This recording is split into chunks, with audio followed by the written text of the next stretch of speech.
अस्सलामुअलैकुम नाज़रीन कराम, नई वीडियो में आपको खुश आमदीद कहते हैं। आज बहुत बड़ी ख़बरें आई हैं, लेकिन इससे बड़ी शायद कोई ख़बर नहीं आई। औरिया मकबूल जान की बरतानवी हाई कमिश्नर को ख़त लिखने के मामले पर काजी के ख़िलाफ़ सुप्रीम जुडिशल कौंसिल में रेफरेंस दायर कर दिया गया है। काजी के खिलाफ मिसकंडक्ट करने का रेफरेंस दायर हो चुका है औरिया मकबूल जान की तरफ से। ये दरख्वास्त लिखी गई है सुप्रीम जुडिशल काउंसिल के जजेस और रजिस्ट्रार के नाम। इसमें जो मेंबर्स बनते हैं वो है मंसूर अली शाह, मुनीब अख्तर, याहिया अफरीदी, आमिर फारूक और मोहम्मद हाशिम डोगर जो chief justice Balochistan high court हैं। फिर जजीला असलम जो रजिस्ट्रार हैं सुप्रीम कोर्ट की। काजी साहब वैसे तो हेड करते हैं सुप्रीम जुडिशल काउंसिल को, लेकिन काजी साहब के खिलाफ क्योंकि रेफरेंस दायर हुआ है तो काजी साहब खुद अपने खिलाफ रेफरेंस नहीं सुन सकते, इसलिए मंसूर अली शाह साहब को ये लिखा गया है। मुनीब अख्तर और याहिया अफरीदी हैं। अगर तो ये तीन जजेस ये समझे कि काजी साहब ने वाकई मिसकंडक्ट किया है तो काजी साहब की छुट्टी। बीच में आमिर फारूक और हाशिम काकड़ की फिर कोई वैल्यू नहीं रहेगी। हम सब जानते हैं कि आमिर फारूक का वोट तो काजी के हक में ही होगा, वो तो कंपनी का जज है। हाशिम काकड़ को मैं जानता नहीं हूं कि वो किस तरह वोट करेंगे, लेकिन इन पांच में से अगर तीन जजों ने यह फैसला कर लिया कि हमने ये सुनना है और हमने जल्दी जल्दी समाअत करके फैसला करना है, तो काजी साहब की अगले महीने डेढ़ महीने में छुट्टी हो सकती है। ये मत भूलें कि काजी साहब ने जो गड़ा खोदा था मज़ाहिर अली अकबर नकवी के खिलाफ और चंद हफ्तों में उनके खिलाफ फैसला दे के उनकी रिटायरमेंट के बाद उनसे मराहत छीन ली थी, उनके खिलाफ फैसला दिया था। अब काजी के गिर्द भी घेरा तंग हो चुका है। तो देखते हैं कि सुप्रीम जुडिशल काउंसिल में बैठे जजेस इंसाफ की बात करते हैं या अपने साथी जज को बचाते हैं। यह आने वाला वक्त हमें बताएगा। मैं आपको यकीन से एक बात कह सकता हूं कि जजेस जो हैं इनसे तंग पड़े हुए हैं। कम से कम मंसूर अली शाह और मुनीब अख्तर बहुत तंग पड़े हुए हैं काजी साहब से बेंच के अंदर। कल जो है वो सर पकड़ के जजेस बैठे थे। एक पिक्चर में आप याहिया अफरीदी और मंसूर अली शाह को जब काजी साहब बोल रहे हैं सर पकड़ा देख सकते हैं। दोनों की सिचुएशन बिल्कुल सेम है, क्योंकि देखें ये लोग कानून को जानते हैं। इनको पता है कि काजी साहब जब कानून की बात कर रहे होते हैं तो बिल्कुल लायानी बातें करते हैं। वो सर पकड़ के बैठे हैं कि ये बंदा कैसी बातें कर रहा है। यही दोनों जजेस सुप्रीम जुडिशल काउंसिल में हैं और इनके साथ जस्टिस मुनीब अख्तर भी हैं, जिनकी वैसे ही काजी साहब से नहीं बनती। अगर ये तीन जजेस इंसाफ पर मबनी सुप्रीम जुडिशल काउंसिल में काम कर गए तो काजी साहब की छुट्टी हो जाएगी। फिर एक्सटेंशन भी गई, सब कुछ भाड़ में गया। रेफरेंस क्या है? काजी साहब ने जो बल्ले के निशान का फैसला दिया उस पर काजी साहब ने बरतानवी हाई कमिश्नर और बरतानवी अदालतों को ख़त लिखा और उसमें अपने फैसले का दिफा किया। याद रहे कि अभी इस फैसले की एक रिव्यू पिटीशन पेंडिंग है। रिव्यू पिटीशन पेंडिंग होते हुए इस बेंच के एक जज ने ओपन लेटर लिखा एक फॉरेन एम्बेसी को, फॉरेन कंट्री को, और अपने फैसले को दुरुस्त करार दिया। तो ये मिसकंडक्ट में आता है। ये काजी साहब पे मिसकंडक्ट का पक्का केस है और अगर इंसाफ होता तो काजी साहब एक डेढ़ महीने में घर चले जाएंगे और ये बड़ी तब्दीली होगी।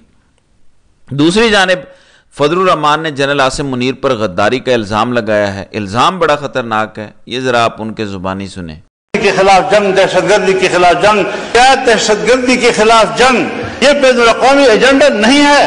इसके इस पहलू को हम क्यों नजरअंदाज कर रहे हैं? बाजवा साहब ने मुझे कहा, मेरे सामने बात की, मैंने बाढ़ लगा दिया है। फखर से कहता था मैंने बाढ़ लगा दिया है। किसी का बाप भी अफगानिस्तान जा सकता है, वापस वहां से आ सकता है, कोई दहशतगर्द नहीं आ सकता। अब मौजूदा आर्मी चीफ फखर से कहता है मैंने बाढ़ उखाड़ के फेंक दिया। अब पता नहीं वो हुब्बुल वतनी है या ये वो मसले का हल था या ये मसले का हल है। 50,000 से नहीं बल्कि 25-30 हजार लोग यहाँ से अफगानिस्तान गए और वहां से 40-50 इस वक्त आ चुके हैं। माफ कीजिए, बहुत दर्द और दुख से कह रहा हूं, ऐसा महसूस हो रहा है कि जैसे अगले 2-4 महीनों के अंदर। फजलुर रहमान ने कहा है कि बाजवा कहता है था कि मैंने बाढ़ लगा दी है, अब कोई अंदर नहीं आ सकता। फजलुर रहमान ने फिर दावा किया मुबैना तौर पर इस वीडियो में जो शेयर की गई है सोशल मीडिया पे कि आसिम मुनीर ने कहा है मैंने बाढ़ उखाड़ कर फेंक दी है। ये तो इमरान खान पे इल्जाम लगाते थे कि दहशतगर्दों को इमरान खान वापस ले आया।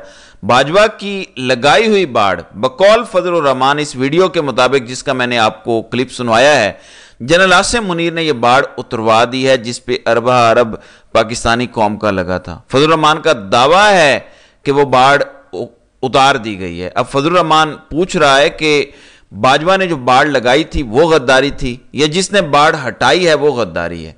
पाकिस्तान से 30,000 लोग गए, फजल रहमान का कहना है कि 40 से 50,000 लोग वापस आए। वो कौन लोग हैं जो एक्स्ट्रा लेकर आए हैं? इसका मतलब है वो अफगानी शहरी हैं जो लेकर आए हैं, यानी दहशतगर्दों को यहां खुद लाया गया है और अब यहां पे दहशतगर्दी के ऑपरेशन के नाम पे कोई नई तबाही मचाने की कोशिश की जा रही है। तो ये गेम जरा समझें कि इस मुल्क के साथ गद्दारी की जा रही है।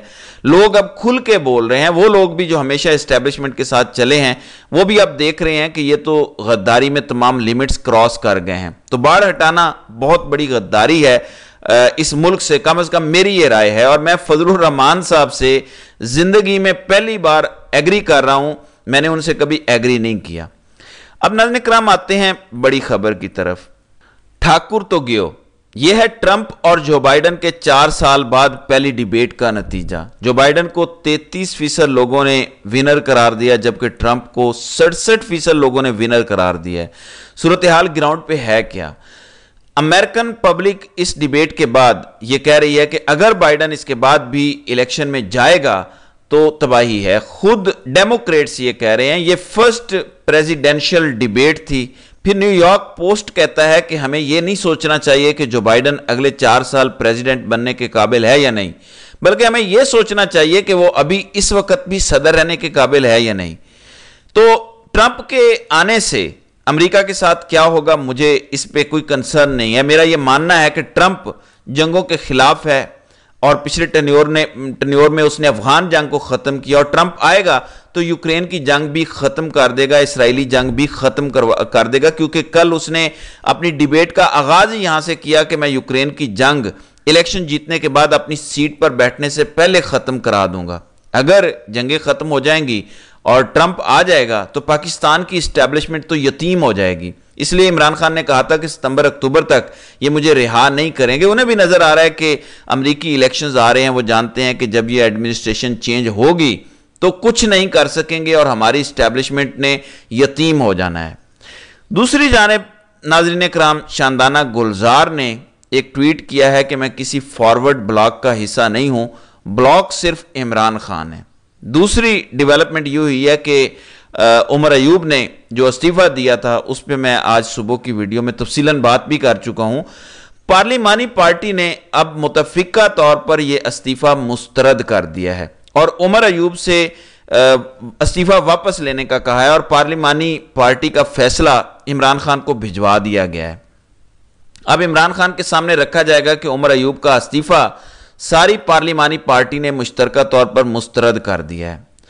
नाज़रीन इकराम, ये ISI का सबसे बड़ा हमला है तहरीक इंसाफ पर इमरान खान की गिरफ्तारी के बाद कि तहरीक इंसाफ को अंदर से तोड़ दो, दरार डाल दो। तहरीक इंसाफ को जैसे ही इंसाफ मिलने की उम्मीद पैदा हुई कि शायद अब ट्रिब्यूनल्स दोबारा काम करना शुरू कर देंगे, शायद सीटें वापस आना शुरू हो जाएंगी, तो इस्टेब्लिशमेंट ने अंदर से PTI को तोड़ने की बातें शुरू कर दी हैं और 21 का मैजिकल नंबर आया है कि 21 मेंबरान पर मुश्तमिल एक फॉरवर्ड ब्लॉक तहरीक इंसाफ में बन रहा है और कहा जा रहा है कि अगर यह ब्लॉक बना तो वो फिर हमें 2/3 अक्सरियत के लिए वोट दे देंगे। अगर मखसूस नशीस्तें PTI को मिल भी जाती हैं तो ये एक बड़ी गेम डाली जा रही है। तहरीक इंसाफ को अपनी आंखें खुली रखनी है। मुराद सईद ने इस पर एक तफसीली ट्वीट किया है जो मैं वक्त की किल्लत की वजह से यहां बयान नहीं कर सकता।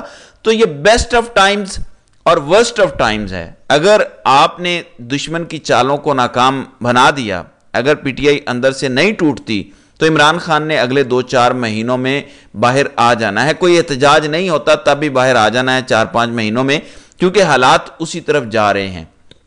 मोहम्मद अली दुरानी का मैं पिछली वीडियो में जिक्र कर आया हूं कि वो कहते हैं कि ये चाहें ना चाहें ये खुद इमरान खान को बुलाएंगे असम्बली में, ये खुद इमरान खान से मुज़ाकरात करेंगे, ये खुद इमरान खान से फॉर्म 45 और 47 पे बात करेंगे। आपको पता है कि मोहम्मद अली दुरानी एस्टेब्लिशमेंट का माउथ पीस है, तो ये मजबूर हो चुके हैं क्योंकि हर दर बंद हो चुका है इनके लिए। सऊदी अरब ने इन्हें पैसे नहीं दिए, चाइना ने इन्हें पैसे देने से इनकार किया, बल्कि इन्हें कहा है कि अपने मुल्क में स्टेबिलिटी लेकर आओ, तो कोई इन्हें पैसे देने को तैयार नहीं है। ये अपने घुटनों पर आ चुके हैं। सिर्फ इमरान खान ने کچھ عرصے کچھ ٹائم کے لیے ڈٹ کر رہنا ہے اور ان کی تباہی نکلنے جا رہی ہے۔ اس لیے میری رائے میں ڈونلڈ ٹرمپ اور عمران خان دونوں واپس آ رہے ہیں، اور ان کے واپس آنے کے ساتھ ہی اسٹیبلشمنٹ کا رول ختم ہو جائے گا۔